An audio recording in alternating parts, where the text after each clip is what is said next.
Heroes out there as Natalian and the Mansons use magnifying glasses to uncover clues about Sven Michael's mysterious strategy.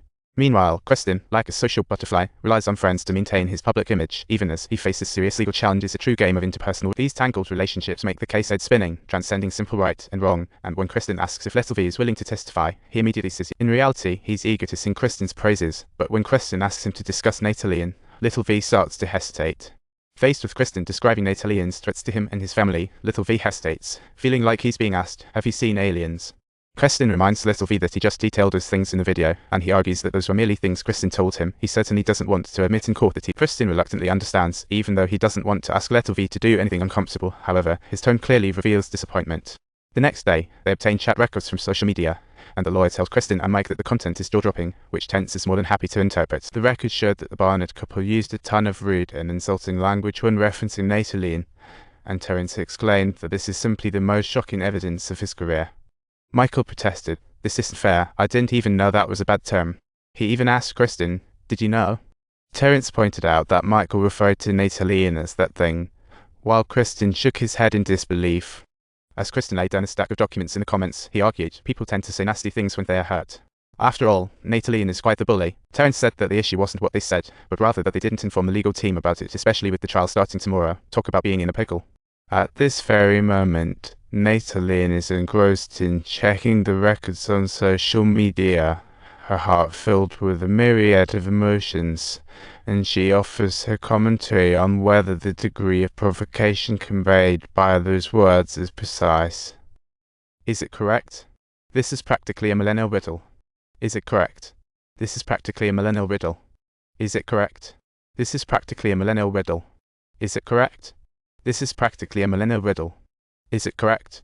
This is practically a millennial riddle. Is it correct? This is practically a millennial riddle. Is it correct? This is practically a millennial riddle. Is it correct? This is practically a millennial riddle.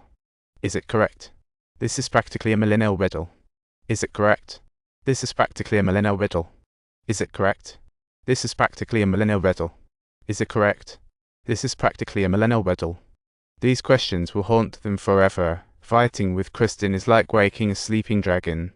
When Creston replies, he acts as if nothing's wrong, even showing a hint of pride. What a cheerful spirit.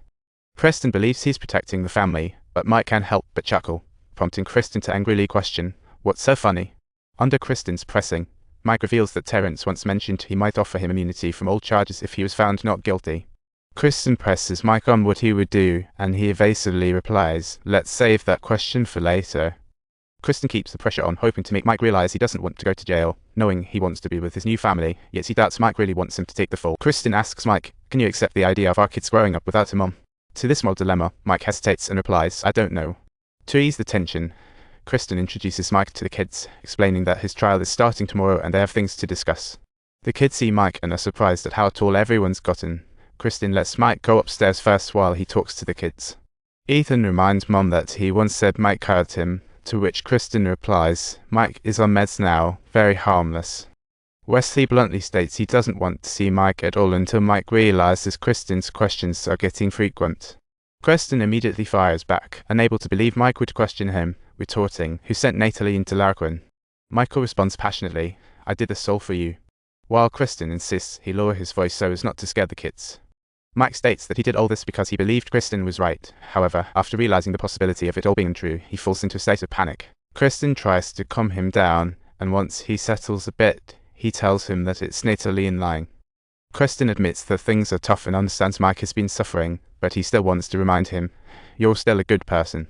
Because you don't need me anymore, says Creston, to which Mike denies needing Creston, though Creston continues ignoring him. He feels incredibly lonely, as if living without Creston is like dying. Creston passionately states, we must protect the family. He recalls how Mike supported him when he needed it most and remembers planning to send Natalian to see Dr. Lawrence, and Creston says, that's a truly protective move. Creston explains, so sending those photos was really meant to make you feel safe, it's all incredibly sad now. Mike feels those darn photos are like hidden treasures, and in a tense moment, he admits to keeping them and that he likes them. Just as the atmosphere gets steamy, Creston's boys interrupt, asking if they can go eat pizza. Jacob asks Mike if he wants to go with them, having not seen each other in ages, and Mike is touched to the point of tears, feeling bittersweet.